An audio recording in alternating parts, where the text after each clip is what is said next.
Selamat malam, selamat berjumpa kembali di podcast Company TV. Podcast ini diselenggarakan di Company Art Space yang berlokasi di Company Es Krim dan Kopi di Jalan Nyai Dahlan nomor 32 Noto Prajan Ngampilan Jogja. Pada podcast malam hari ini Company kedatangan tamu istimewa. Pakai telur nggak? Pakai telur. Istimewa, tamu yang sangat ditunggu-tunggu, seorang seniman, Mbak Hani Santana yang jauh-jauh dari Cilacap datang ke Jogja memenuhi undangan podcast di Company TV. Terima kasih Mbak Hani. Terima kasih kembali, A. Terima kasih juga undangannya. Terima kasih Company. Selamat berjumpa dengan kami. Semoga merasa nyaman di sini dan kita akan memulai dengan berbincang-bincang. Oke. Nah, perbincangan kita sama sekali tidak diplot sebelumnya atau bagaimana ada rencana, tidak, tapi spontan saja. Nah, ini saya itu ada kepenasaran dengan Mbak Hani Santana dengan perjalanan kesenimanannya. Kita kayaknya pernah berbincang dulu, tapi saya belum begitu puas kalau belum terpuaskan karena belum begitu jelas gitu kan. Nah, ini Mbak Hani ini kan dulu pernah di Jogja juga ya berpendidikan. Itu di mana itu, Mbak? Aku dulu sempat di Akindo, Public Relation. Public Relation. Akindo itu singkatan dari apa sih? Akademi Komunikasi Indonesia. Akademi Komunikasi. Iya, tahun 95. Tahun 95. Masuk Jogja. 95. Di Public Relation.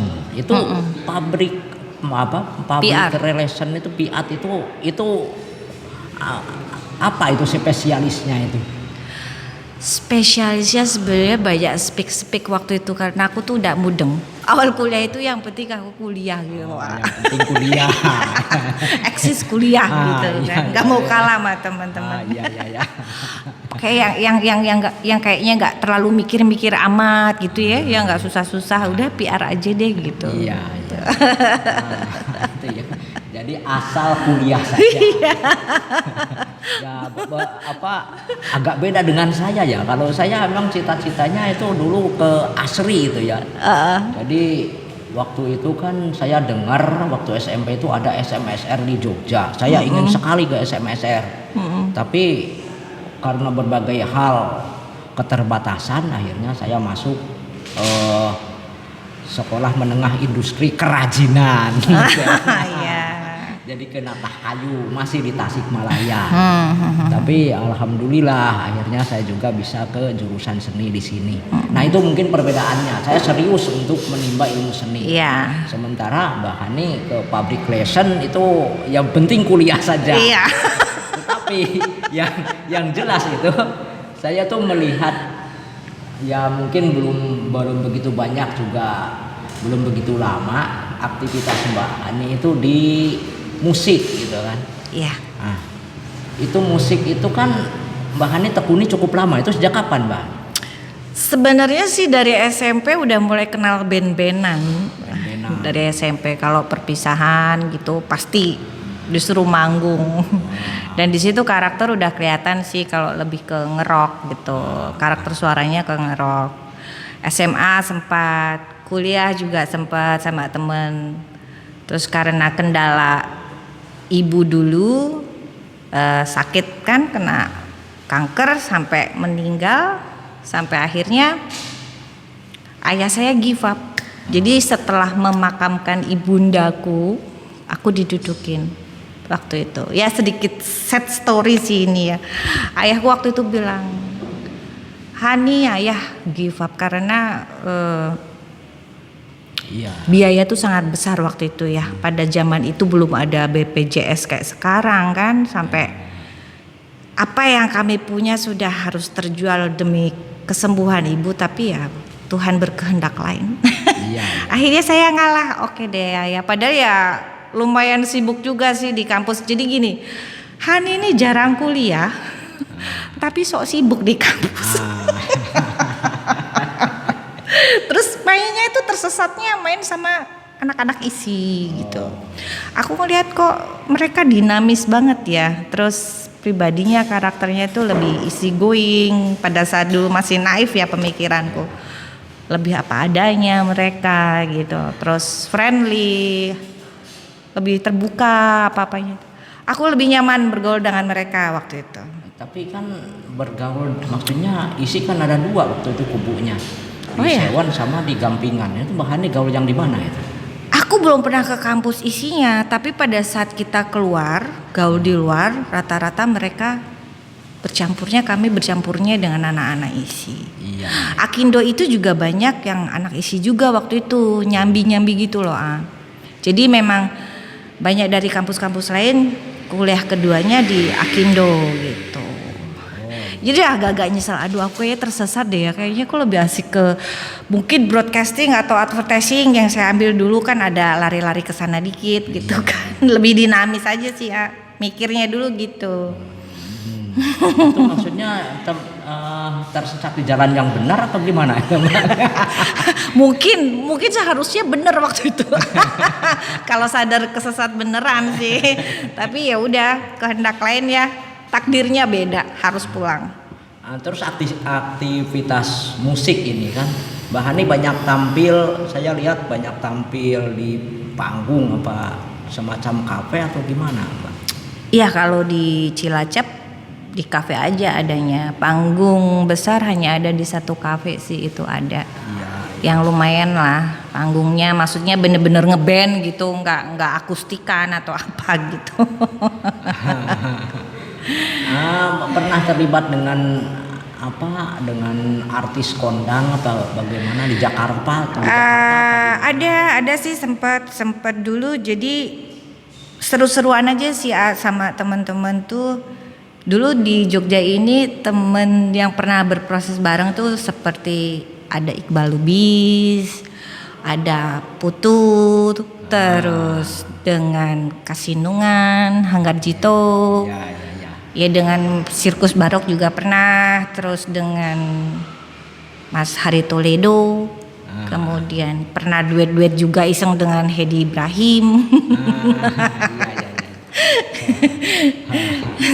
Jamming aja, iya. Nah, ini di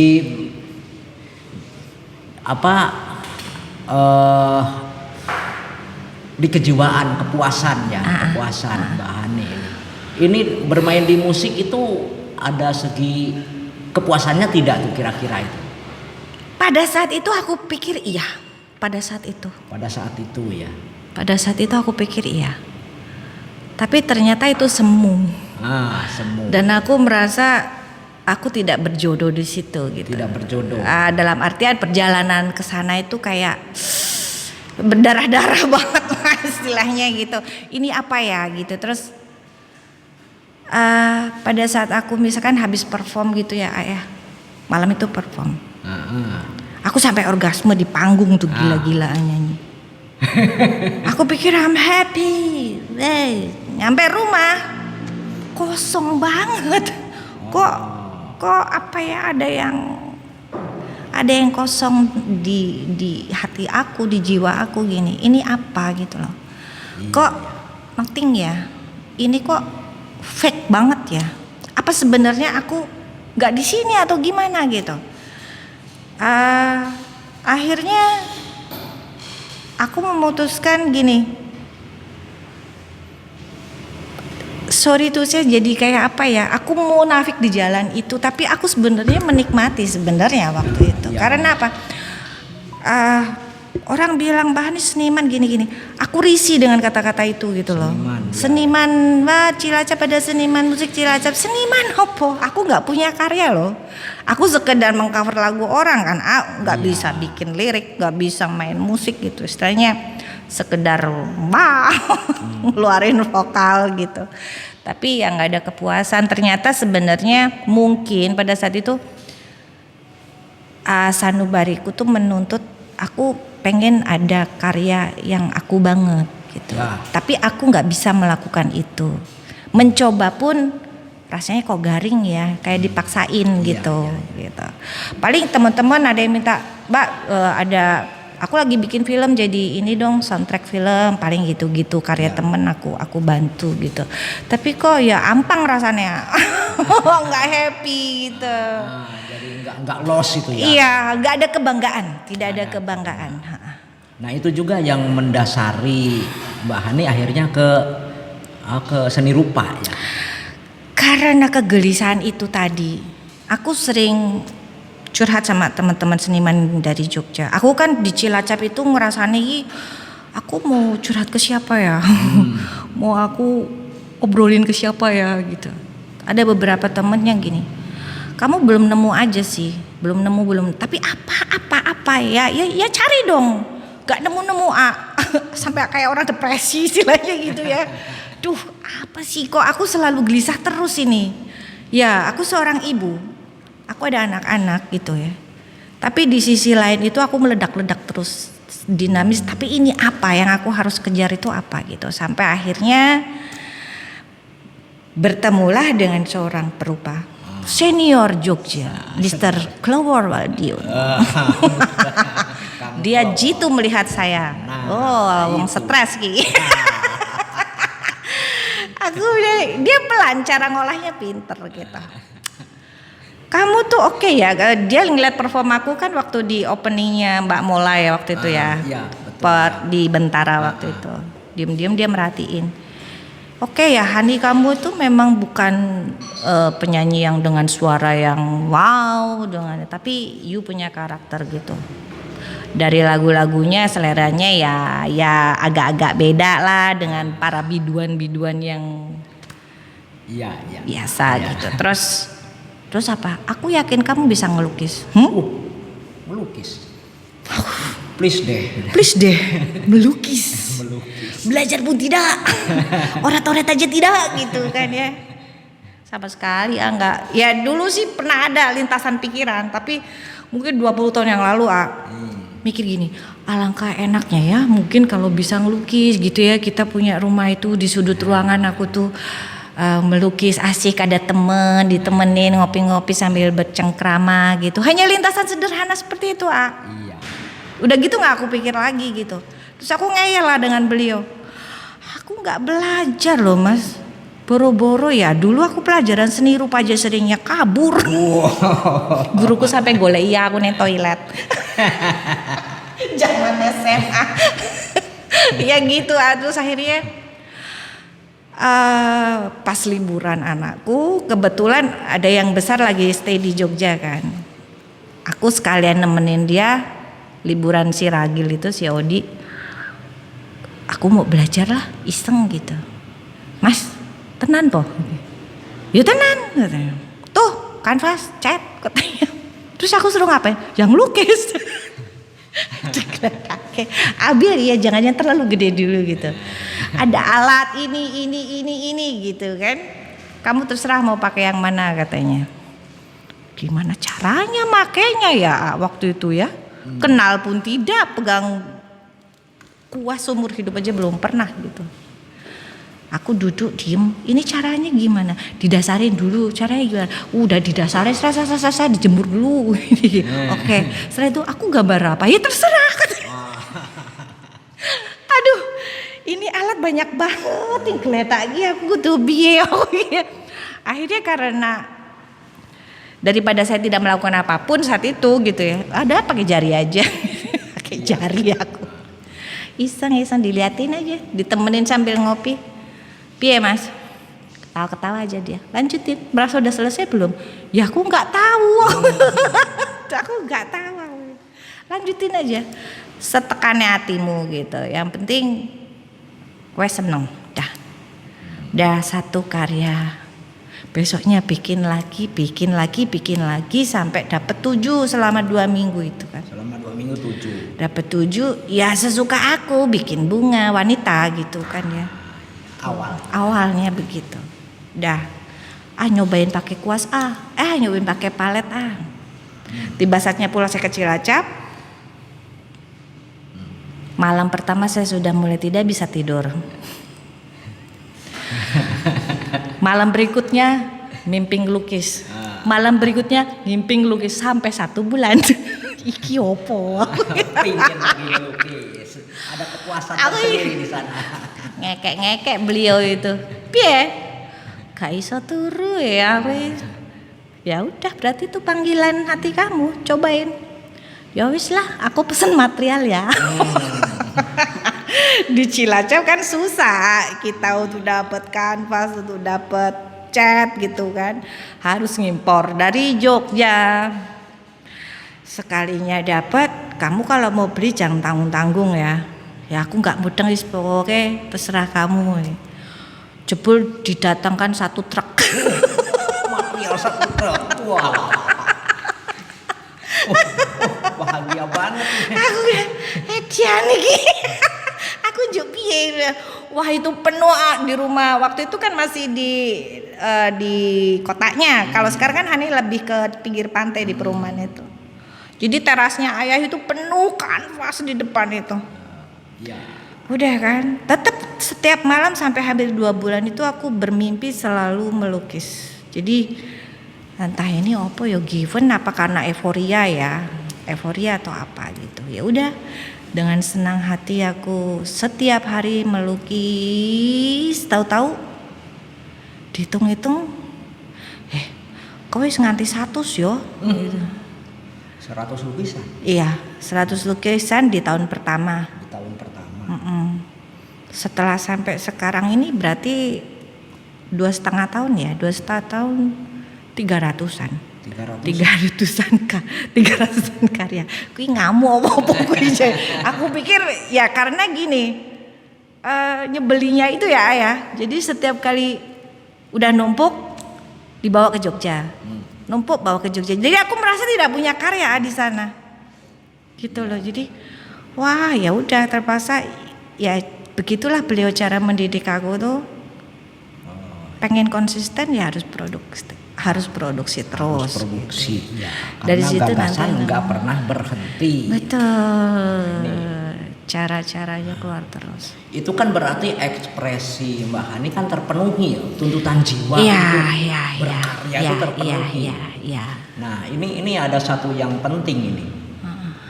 Mbak Hani kan melukis terus ya, ikut beberapa event pameran atau pameran-pameran bersama. Dan lukisan Mbak Hani itu yang menyiratkan, kata Mbak Hani itu simbol kewanitaan lah, metafor tentang perasaan perempuan dan sebagainya. Itu mungkin ya dalam perkiraan saya ya. Tetapi untuk pameran tunggal ya, pameran tunggal Mbak Hani ini kok membawa judul Segoro, itu yang menjadi penasaran gitu. Nah, apakah Segoro ini ada hubungannya dengan kepindahan rumah dari tengah kota ke pinggir pantai yang namanya Teluk Penyu apa bagaimana ini, Mbak? Ada stimulan dari sana juga. Jadi itu pun mengalir tidak saya cari-cari gitu. Tidak cari sama sekali. Jadi begitu saya dapat challenge untuk Hani kamu berani tunggal enggak? Tunggal aku bilang. Wah apa enggak kecepetan ya aku bilang gitu. Bilang iya atau tidak? Itu siapa itu masih The Master itu yang The Master dan lain-lain, bukan dia doang gitu. The Master Supernatural Mahakrenik. Iya. Aduh aku bilang oke, ya, tapi aku belum berpikir apa-apa waktu itu. Gara-garanya ini Mas Ipong Purnamusidi waktu itu.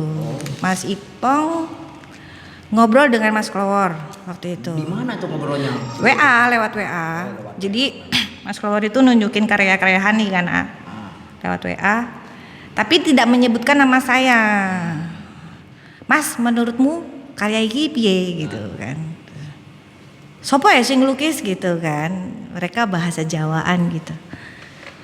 Ono katanya. Menurutmu gimana? Wah, iki ekspresif ya. Terus apa ya? Komentarnya beliau itu garisnya itu bebas dan sebagainya gitu. Mbok ditunggal gitu.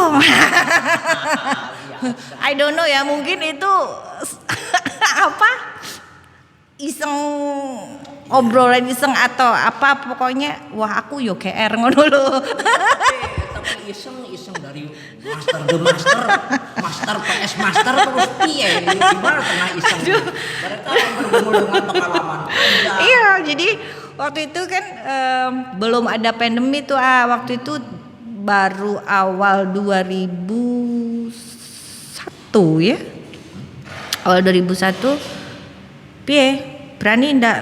Ya iseng-iseng aja. Kalau aku mau di Bentara kan waktu itu pengennya di Bentara tuh supaya memang melewati proses kuratorial gitu kan. Ya. Mereka kan berempat ya, beliau-beliau itu. Ternyata ini pandemi close, tidak ada kegiatan apapun. Jadi tidak lanjut waktu itu. Kemudian kok masih penasaran. Coba lagi di Sono Budoyo masukin proposal di ACC, sudah mau gong tanggal 10 Juli kemarin dapat PPKM. Akhirnya oke lah kita cancel dulu gitu kan. Nah, waktu mau yang Sono Budoyo ini kemarin itu saya sudah mengiyakan oke, tunggal. Tapi belum nemu konsep waktu itu. Nah, bicara tentang konsep itu tadi, ini aku mau ngobrol apa kalau saya tidak mengemas dalam sebuah apa ya namanya ya? Ya itu istilahnya konsep. Konsep ya. Mikir kalau dipikir secara logika ya nggak dapet juga gitu. Nah, nggak sengaja itu pas saya udah pindah ke Taman Gading ini, mencoba melukis dengan tema-tema di rumah ayah itu sudah nggak bisa. Ini kayak perputaran arus loh. Iya, ada ruh tersendiri ya. Iya, jadi kayak perputaran arus atau perputaran angin ini berbalik arah. Ini prosesnya, iki opo ya? Aku kok udah nggak bisa melakukan ini. Kenapa? Terus oke, aku berusaha untuk diam sejenak, ini tangan maunya apa sih gitu, nggak ngerti tuh apa. Terus ternyata aku kok arahnya seperti ini ya, baru mudeng, walah itu yang nuntun suara angin, suara ombak, suara perahu lewat, kadang klakson kapal sampai denger gitu, suara petir segala macam itu karena saya kan berkarya di atas tuh, jadi suara macem-macem tuh denger.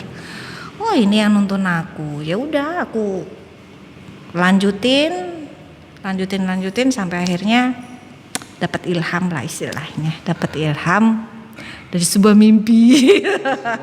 Hani, inilah kamu. Oke, bos. Aduh, the best gitu. Kayaknya sebisa-bisa nih. Ya, diminum dulu kopinya. Oke.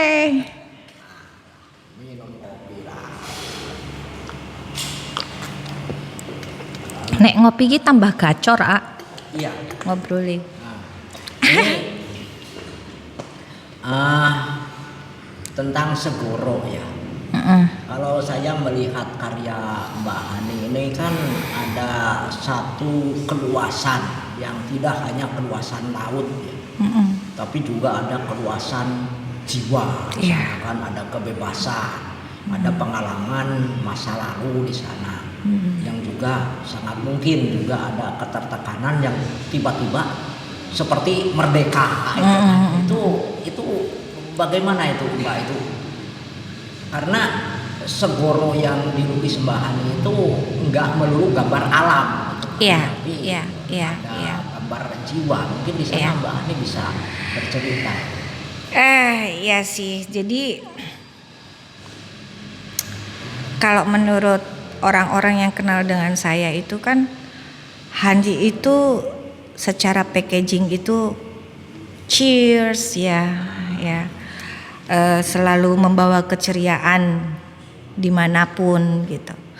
Tapi sebenarnya dia penuh rahasia, penuh rahasia gitu. Gejolak-gejolak itu bergemuruh sekali sebenarnya. Dan itulah yang aku bisa ungkapkan melalui karya visual itu tadi. Jadi kalau dulu di musik bikin lirik nggak bisa gitu karena aku merasa itu terlalu vulgar gitu loh. Aku merasanya seperti itu. Jadi ya kalau mungkin orang sastra memang puitis secara tulisan, secara verbal mungkin dia bisa melakukan itu. Nek aku nggak bisa gitu loh. Jadi aku tuangkannya melalui media kanvas, media lukis gitu. Segala macam rasa, segala rasa. Ada sambungannya juga. Segala rasa. Iya. Laut kan penuh dengan misteri ya. Masih berjuta-juta hal yang bisa kita gali, kita ulik di situ. Iya. Nah ini kan kedalaman rasanya akhirnya berbicara di Segoro itu ya.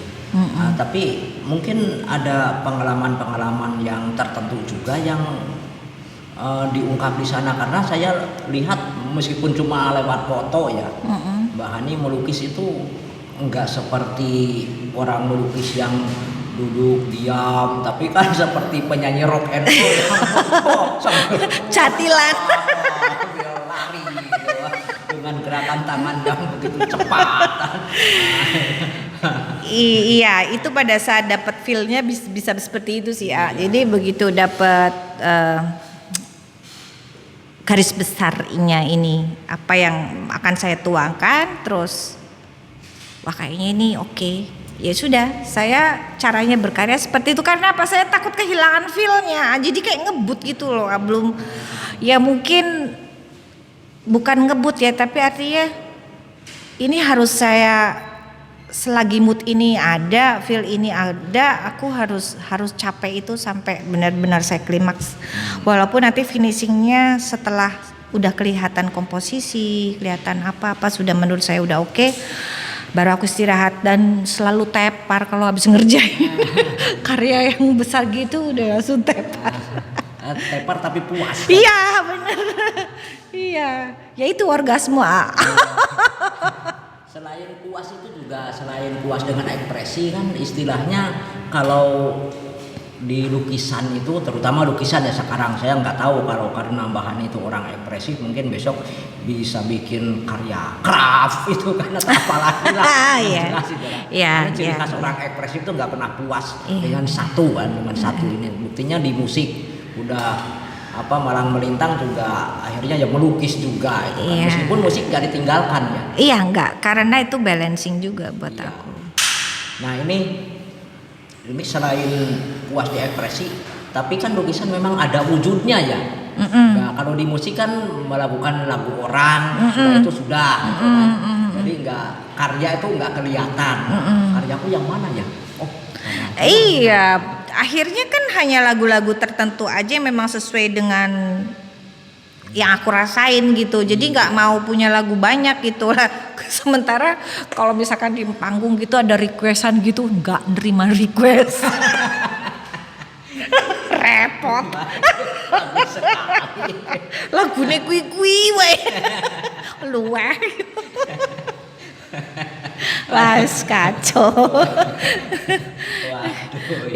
Piye iki ya mulane aku rak payu aku. Ngebene karo wong kui-kui tok. Aduh. Tapi kalau di lukisan bisa benar-benar individual ekspresi dan sebagainya ya. Iya betul. Nah, ini jadi pameran tunggal ini di mana itu jadinya, Mbak? Ya, insya Allah besok di Museum Avandi tanggal 5 November. 5 November. Ya, moga-moga lancar ya. doakan. Nah, ternyata di masa pandemi yang gak habis-habis ini juga semangat tetap dunia seniman itu nggak bisa direm dengan apapun. Betul. Itu saya salut dengan Jogja itu. Nggak pernah redup dan nggak mau menyerah dengan segala cuaca, segala kondisi, hajar terus. Luar biasa. Saya bayangkan Mbak Hani di Cilacap tuh yang ingetnya arwahnya udah. Beneran udah kayak orang apa ya? Ini ragaku di sini ngelakuin apa aja pikirannya udah di Jogja terus. Koyo ngenteni wudun pecah. Itu ngelukis itu ada waktu-waktu tertentu enggak, Mbak? Kalau sekarang saya mendisiplinkan sih udah mulai harus manajemen waktu. Ya aku kan nggak muda lagi. Jadi kalau nurutin nafsu mau ngelukis terus badanku encok kayak gila. Sepuh. Tapi ada satu masa pernah sih saya tiba-tiba ada ide gitu terus jam 3 pagi saya turun sampai selesai. Ya kayaknya kalau mau dilanjut tidur nggak bisa, ya udah aku kerja aja deh turun. Ya karena kalau tak pending sampai besok rasanya udah hilang ini. Wah, itulah keluar biasaan berkesenian di lukisan itu bisa kapan saja. Coba kalau musik harus ada latihan dulu, lagi resik dulu, terus nanti baru pentas. Belum lagi moodnya turun naik. Moodnya turun naik, kayak kue so banyak banget ya macamnya.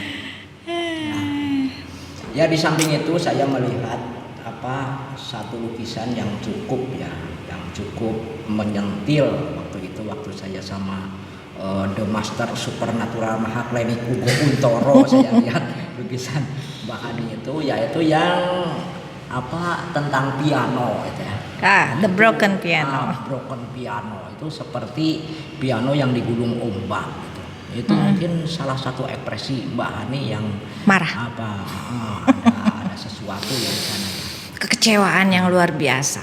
Ya biasalah. Iya, kalau tapi seniman itu ini salah satu keunggulan karya seni itu bisa berbicara hal yang paling dalam dari isi hati.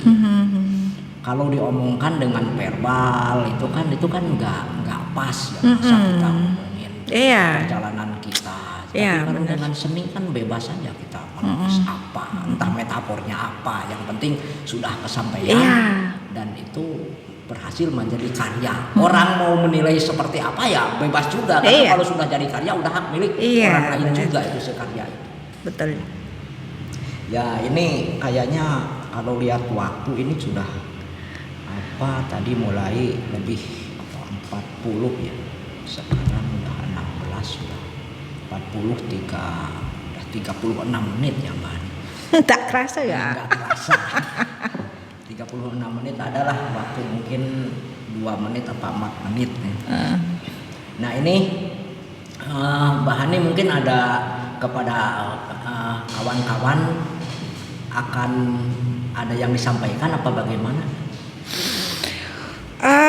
Disampaikannya itu apa ya kalau buat teman-teman ya? Ya semangat. Keep heart sih yang pasti. Karena saya merasakan seni itu cinta ya. Ya cinta. Cinta pasti itu. Hati cinta, semangat, kejujuran. Selagi kalau memang nyari bahagia ya. Yang aku rasain seperti itu gitu. Iya. Kalau dari saya sih kepada teman-teman seniman Jogja bahwa ini Mbak Hani Santana pada tanggal berapa? 5 November itu akan berpameran tunggal di Museum Avandi gitu kan. Pembukaannya jam berapa Mbak? Jam 4 sore kayaknya. Jam 4 sore. Sekarang mulai ada tradisi jam 4 sore pembukaan kalau soalnya takut hujan kalau sore. Udah berber. Jam 4 sore pembukaannya ya. Ini podcast ini anggap saja sebuah undangan resmi untuk kawan-kawan untuk apresiasi dengan judul Segoro dalam arti tidak hanya menggambar laut tetapi mengungkapkan perasaan terdalam gitu kan. Banyak rahasia di sana dan silakan ditafsirkan rahasianya tentang Segoro. Ini Mbak Hani Santana dengan pameran perdananya itu saya sendiri hanya bisa mendoakan selain mungkin ada turut berpartisipasi karena terima kasih udah dilibatkan. Nah ini salah satu penulis saya ya. Terima kasih banyak dukungannya. Ya ini sebenarnya dalam rangka syukuran aja karena bentuk kebahagiaan saya menemukan sebuah titik temu dan langkah awal, benar-benar langkah awal untuk saya. Semoga ini memang penemuan jati diri. Iya. Kok oleng-olengnya sampai 45 tahun ini loh. Kenapa nggak dari dulu? Aduh, ya, itu udah jalannya begitu.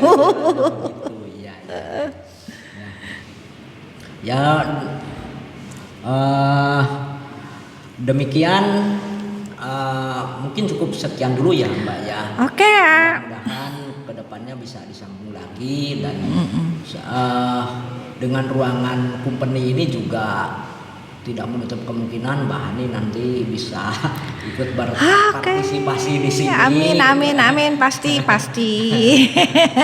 Nanti biar yang milih aja. Karya kertas kertas juga dan lumayan banyak.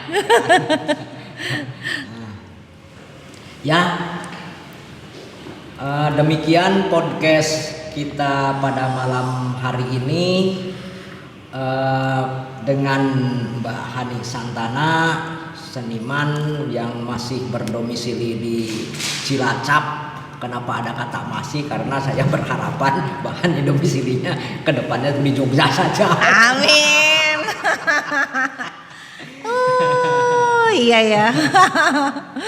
Podcast yang begitu menyenangkan ini mengingat waktu harus dicukupkan sampai di sini. Terima kasih kedatangannya Mbak Hani. Sama-sama. Terima kasih juga undangannya. Terima kasih supportnya. Terima kasih kopinya. Iya. Sedap tiada tara. Dan channelnya itu channel YouTube Company TV. Oke. Demikian kepada kawan-kawan, selamat malam. Selamat berjumpa lagi. Oke.